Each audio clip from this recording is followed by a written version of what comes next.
Good morning guys. So gusto ko lang i-share sa inyo na dito sa amin 2 days na 2 days na ang sunog sa bundok. So ito guys, makikita nyo yung video. Pakita ko, ito yung actually hapon pa yung sunog pero gabi na namin na pansin. Sus, pag yan dinapula nila, ay hindi talaga yan. Hirap na yan, oh. Kaya tubig.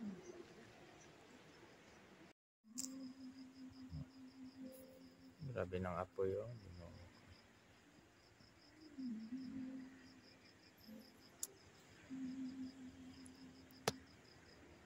Mga tripping yung mga tao ngayon, ah.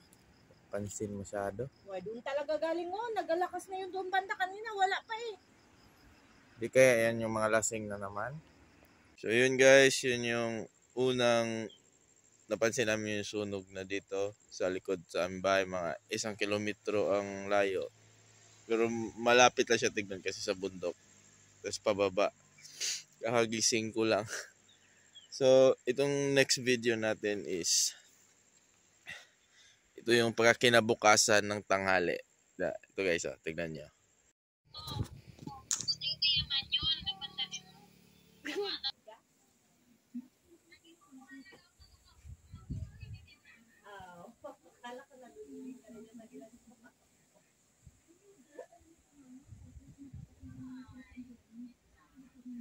Oh, nagtabada-bada siya. Ala, kawa yung mga itin.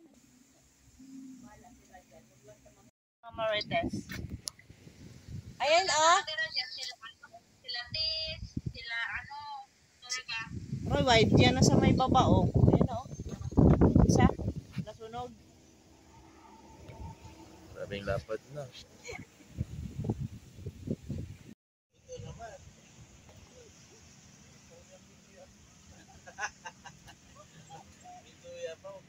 Akala namin okay na. May mga tao na rin. So hinayaan na lang namin. So kagabi, bigla na lang kaming nagising. Ginising kami ng pamangkin ng aking asawa. Kasi yung sunog andito na. Dito na malapit sa amin.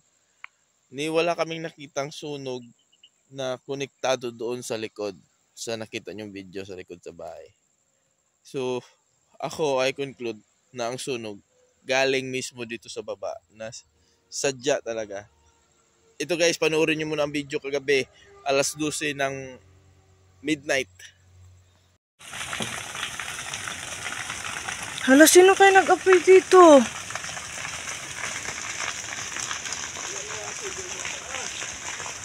Wala mga-apply dito sa taas. Hindi ko pa na-gisingan at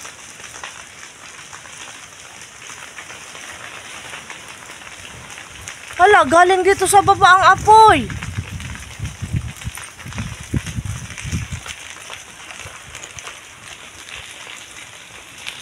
Lord. Hala, ang kuryente.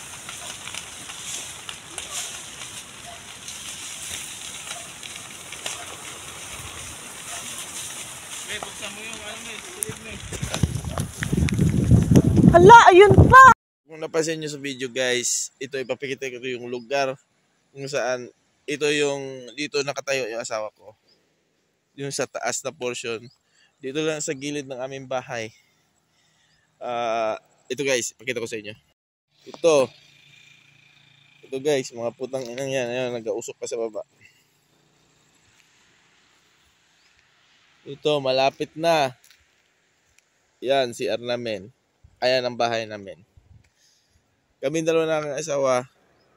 Diyan, binusa namin diyan kasi wala pa yung tulong magdating. Diyan. Di bali na. Tapos doon, diyan. Nag-akyat ako diyan, walang tsinelas. Pakita ko muna dito, guys. Puntahan natin doon mamaya. Hanggang ngayon nag-ausok pa. Mamaya busan ko yung tubig. So malaki pa yung possibility na magkakaroon pa ng apoy. Ayan o, grabing hawan. Punta tayo mamaya sa kalsada, makikita nyo. Pero before nyan, Akatin natin kung saan ako nagdaan na ang dilim pero madilim kasi pinatay namin yung plangka. Pero maliwanag kasi maapoy. Ayan, napapansin nyo. 2 green. Diyan. Maitim na. Punta natin. Dito ako nagdaan kagabi. Hanggang ngayon, yung bundok nagausok pa rin. Kung sino mga putang inang yan na nag-trip kagabi.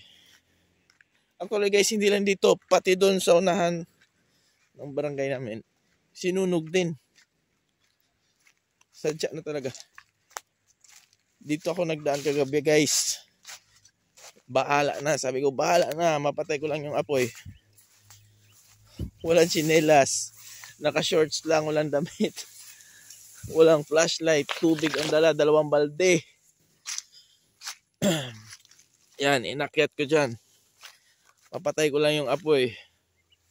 Yan.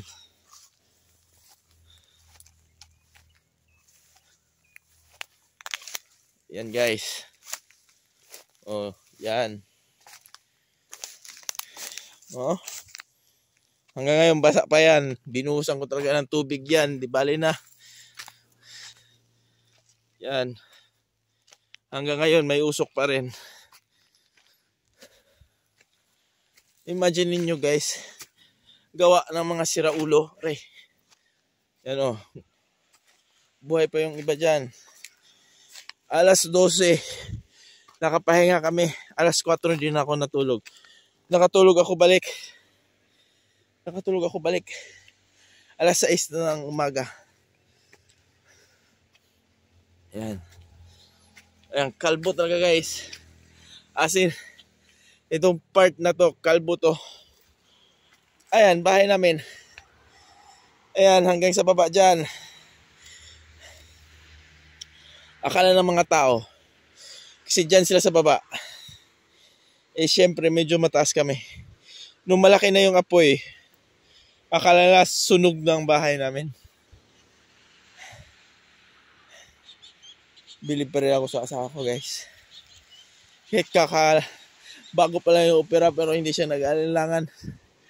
Hindi niya ako iniwan.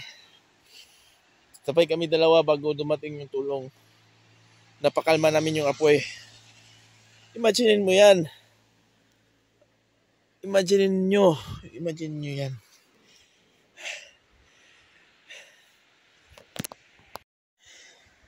Hindi ko alam yung nararamdaman ko pero may halong galit ako guys. May halong galit ako sa gumawa nito. Kung malaman ko lang, hindi na ako magdadalawang isip. Suntukin ko talaga yung mukha, talaga yung mga pagmumukha niyan. Sino yung nag-trip? Ngayon, nag-uusok pa rin. Nakakatakot pa rin. Anytime, pwede mag-apoy. Alas 12, ginising kami. Alas 12. Kami na asawa ko hanggang 12:45. Dumating yung barangay officials. 12:45, kumalma na yung apoy. Mga alauna o alauna yung media. Dumating ang fire truck. Mga bumbero.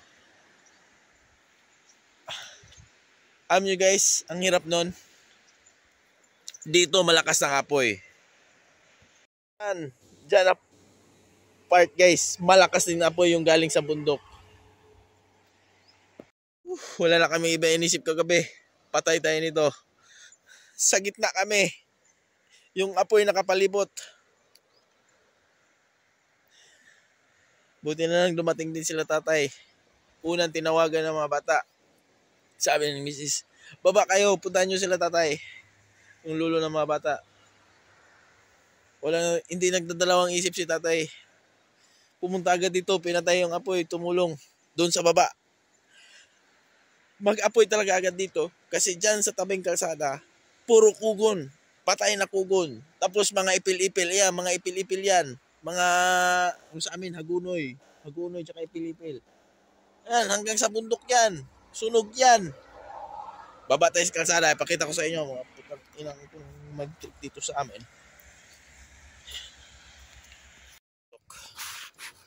Pati sa bundok guys, umuusok yung sunog sa bundok na galing Ulangwan daw yan. Ko alam kung saan galing yung sunog na yan, pati kami nadadamay. Usok pa dito. Oh? Hanap ako ng daanan guys, wait lang.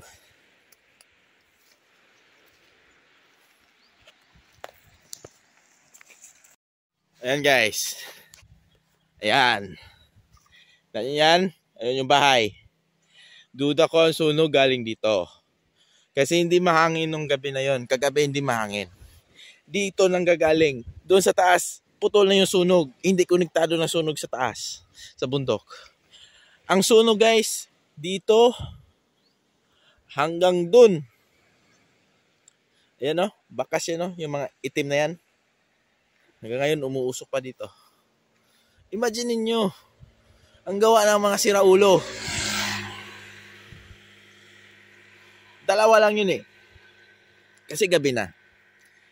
Noong time na yun, maraming nagdadaan-daan. Maraming nagdadaan-daan noong time na yun. Dalawa lang yun. Posible, may mga kabataan na lasing. Kabataan o may edad. Lasing, nagtitrip-trip. Ayan, sunog. Or, yung mga driver na mga irresponsable, yung mga upos na sigarilyo nila. Mga driver, mga ganun. Mga angkas. Na kahit saan na ipantapon-tapon ng mga basura, mga upos na sigarilyo nila. Yan, tuloy. Dalawa lang yun. Sadya o hindi sadya. Agawad. Lagi. Buti na lang. Walang nasaktan sa amin. Paa ko lang. Tsaka paa ng asawa ko. Kasi hindi na kami nagchinelas kagabi. Ano? Nag-aapoy-apoy na naman. Kita niya yan? Oh. Apoy yan. Yan. Pero okay na dito. Kasi wala na masusunog. Ito guys, puro yan kugon. Napansin yung kugon pa yan. Pero naapula namin yan. Yan. Kugon yan lahat. Ay. Pension month daw ang March. Pero bakit ganito? March na March, sunog na sunog. Diba? Ang hirap.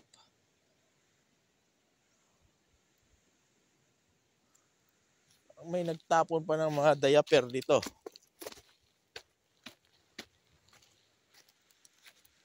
Oh. Parang bago itong mga diaper na to. Wala talaga itong mga taong to.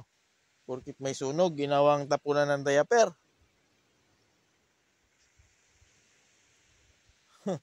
Wala naman iba ditong may mga bata. Kilala namin kayo. Ay, ako. Dubling ingat lang talaga. Dubling ingat. Kunting pagkakamali sa apoy guys, malaking perwisyo. Kami nga pag nagaluluto, nag-iingat kami.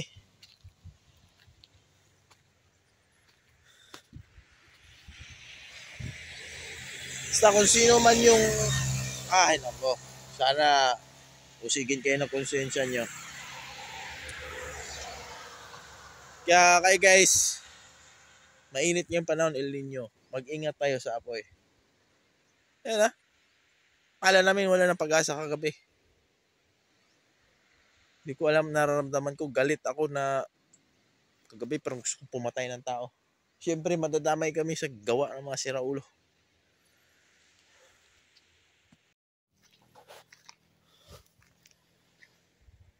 Taniman na lang namin dyan. Nahawa na rin. Dami na akong gatong guys. Gawin ko na lang positibo. Imbis na magpa-apekto tayo masyado, gawin na lang natin positibo. Ayan, salamat pa rin. May matataniman kami mga putang ina nyo. Hindi na namin kailangan magpatabas mga putang ina nyo.